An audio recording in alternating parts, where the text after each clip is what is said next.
Wassail, beautiful people.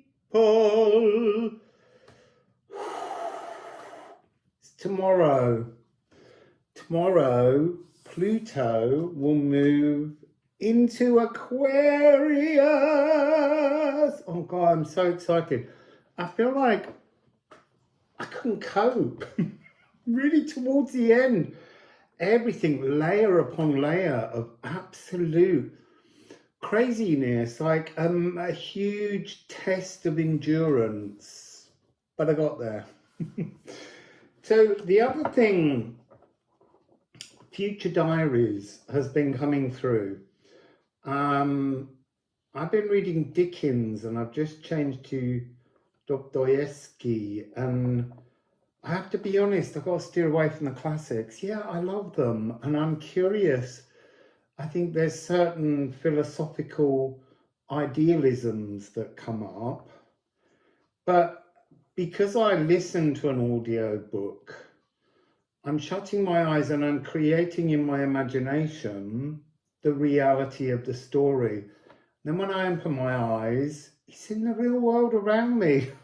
At one point, everyone looked Dickensian. It was disturbing. And I was thinking, are there any books out there? And I'm always looking for books with, you know, representations of my own self in them. And no, there aren't. That's interesting split on the deck. Liffruma now. Yeah, so, you know, for years I never used to watch any kind of gay films or anything on TV that had gay characters in, because they were kind of tolerated and by the end they were usually dead. It was like, that's not my dream world. So I can never find anything. I did really enjoy The Starless Sea very recently. It's an amazing book.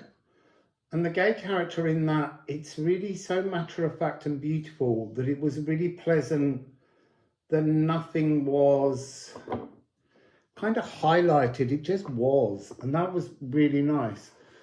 But I think the future diary notion is write your own story, but write it down, read it out loud as soon as you can, really, to sort of bring you into Pluto and Aquarius. Look, it can be a complete fantasy story, and it ought to be if you're going to break out of the confines of reality. But I think it's just like writing a diary, but rather than saying what you've done today, make up what you're going to be doing tomorrow and make it spectacular. Do all the things you want to do in this book, and maybe Pluto will bring them to you. So Pluto, you're moving into Aquarius tomorrow. There will be one more reading tomorrow, because I need to give you a reading every day. And although Pluto moves tomorrow, it's not until 2040 in the evening. So I will do another reading. I can't wait to shuffle the cards with Pluto in Aquarius.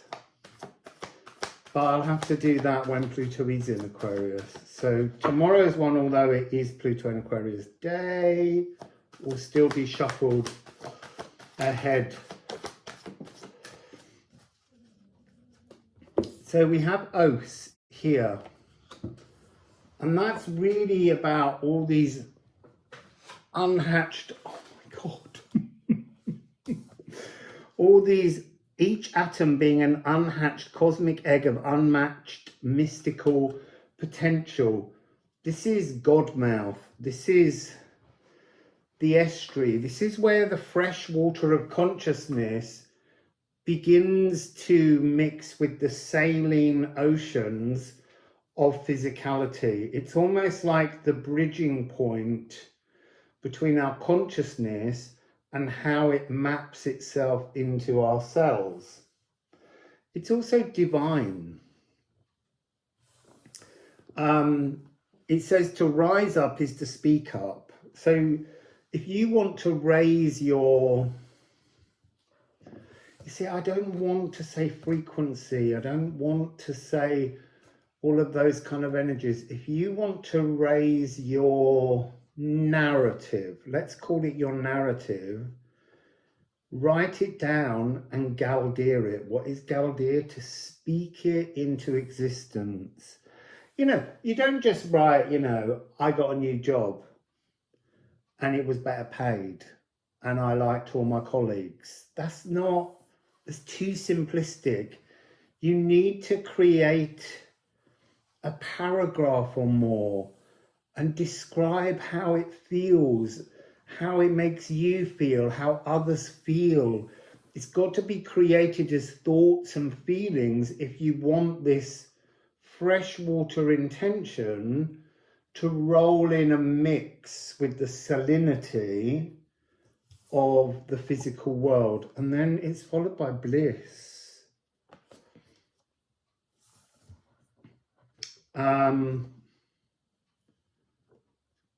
So 4 and 8, it's like the energy is doubling up. 4 and 8 currently is one of my new divine numbers. See, I was going to call it an angel number, but I immediately was like, I don't want to call it angel numbers because there's too much applied to them in a way that needs upgrading somehow. So 4 and 8, 48 is one of my new power numbers. Number that I notice, a sinking number for the moment. So bliss, it's really how you speak of your presence in the world is what will materialize around you. So a white hart, as in a white deer, glances up, nostrils flared, drinking in all the blisses that alignment offers. It's interesting because 4-8 is an aligning number for me currently. I'm not saying it doesn't mean you can have an alignment, but as readers, we have to have updated symbols. We have to allow things to transform to fit the current cosmic music of the spheres. And the music of the spheres is about to change massively tomorrow evening. Now you see I want a 3 because that's my X marks the spot number. Oh, well, there's a 3. There's a 3 and a 5. So it's unbinding. Unbinding from the past. Unbinding from frustrations. Unbinding from angers. Unbinding from fury. All of the last 20 years, if anything, today is like the eve of that magical, mystical doorway. And sometimes it's just worth having a scream, having a cry. Oh, this is an 8-8. So there's something here that before it becomes true and utter bliss, it's still got fractional energies to deal with, to unbind. This is about densely tangled emotions. The moon calls to hear visceral, communal howling of human wolves shouting at the elements. The cure for pain is in the pain. Drain it out with an angry ancestral shout. I think that's part of what this is. I think we have to have a frustration at both our bloodcestry and our galactic ancestry for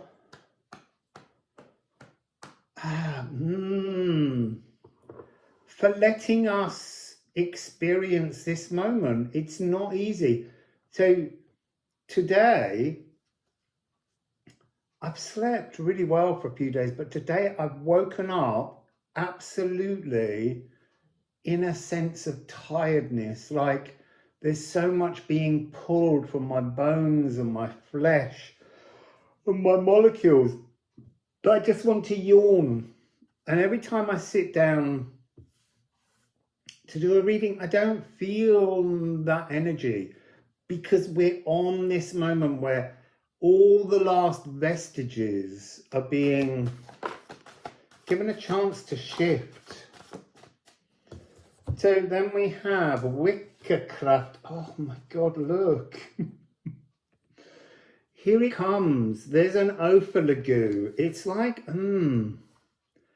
just sit in the stillness. Sit in the stillness of today and know that the last 20 years are about to be leached out somehow, and you will be gifted with a new energetic beginning is the word that's coming in. There's something about, look, it's like a new set of clothes. That was in one of the readings recently.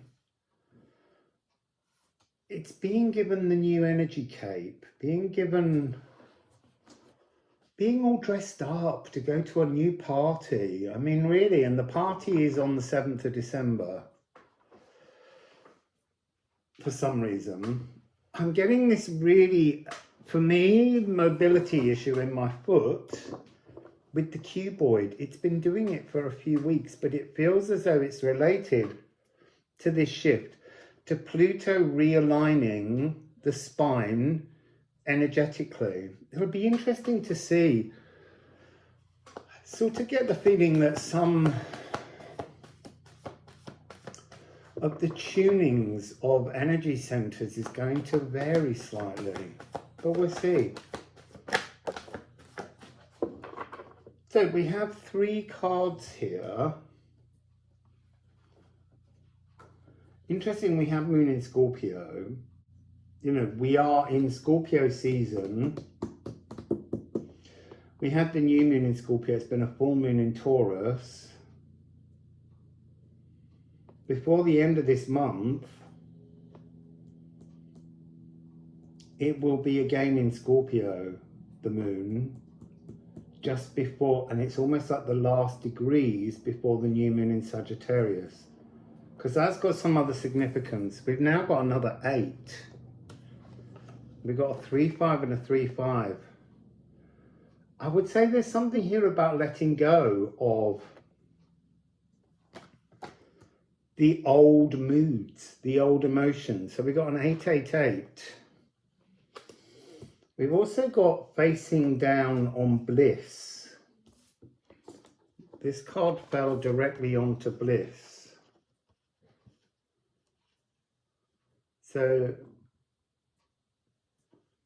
you can see there's something that's charged up, that's energetic, and then there's this kind of explosion. It's it's the end of the Janus Geminus, some huge emotional eclipse tunnel, but it isn't quite just an eclipse tunnel. It's more like the 20-year tunnel, coming out of the 20 years with, I want to say, celebrating your sacral, celebrating your sacredness. There's a magnetic charisma to this.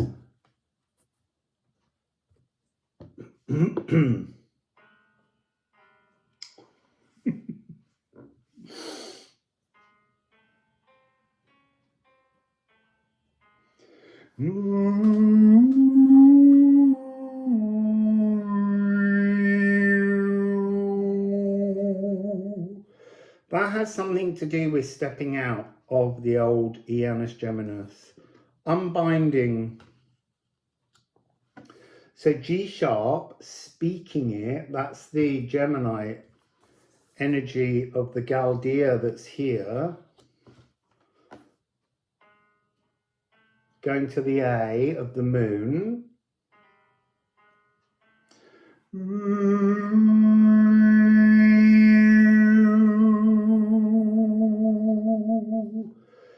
You see, this is besting bête noires, which is the last 20 years is the bête noire here. But also, the moon in Gemini takes place in mutable air. Moon in Scorpio is fixed waters. It feels a little bit like a kind of, I don't want to say just like an opening like the parting of the Red Sea, because that's not what I'm seeing. I'm seeing the very fixed emotions that need unbinding being kind of swirled and whirled and sped to lift them up and then to throw them into the air so that they're broken up into droplets of rain. They can even become the mist in clouds to rain later, but they have to be broken out of the fixed water frequency. So that's the... Now that A is represented as the moon in Gemini and the moon in Scorpio. But in Scorpio, it's got the two rulers, Mars and Pluto, which gives us a C and C sharp. So all of our molecules have to almost be pulled into the spine to be released.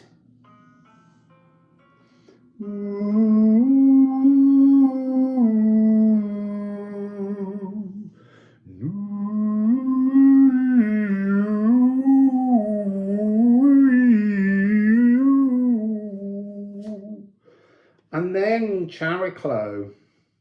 So Chariklo, 13 degrees of Aquarius.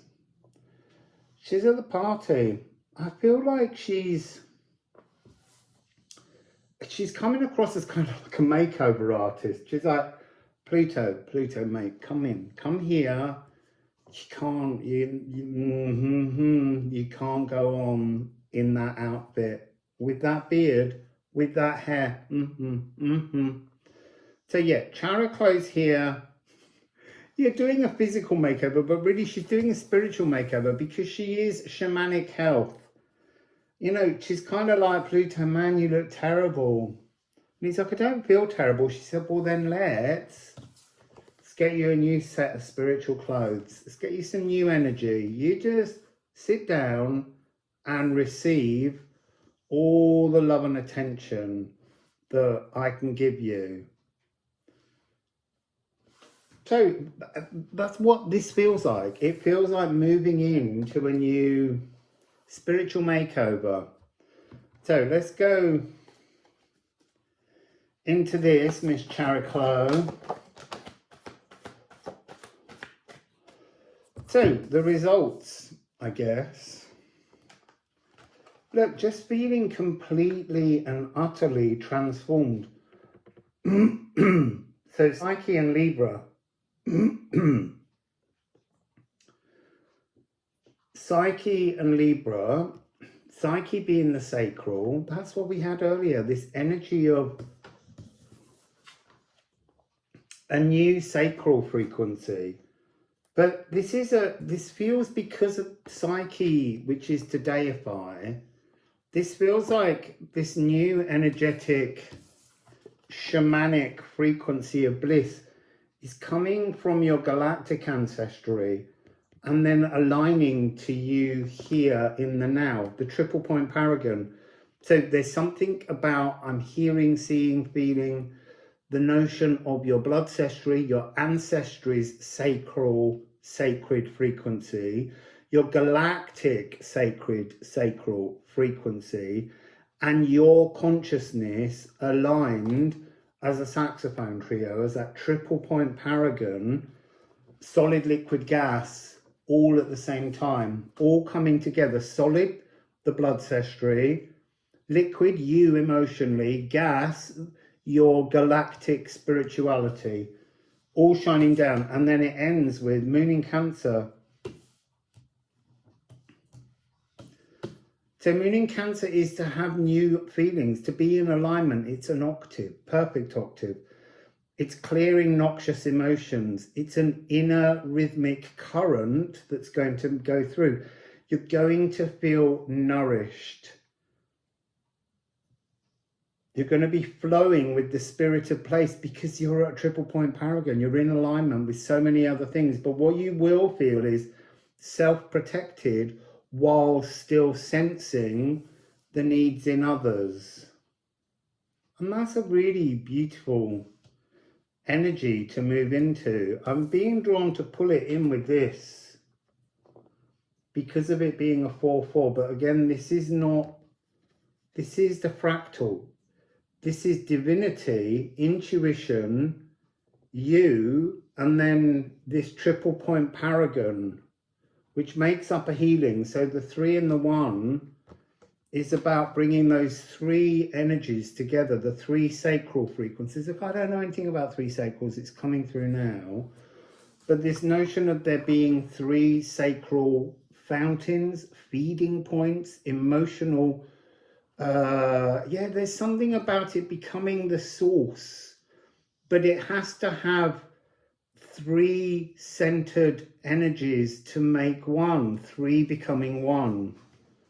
And that's this divine energy. But it's a 3 because it's internal.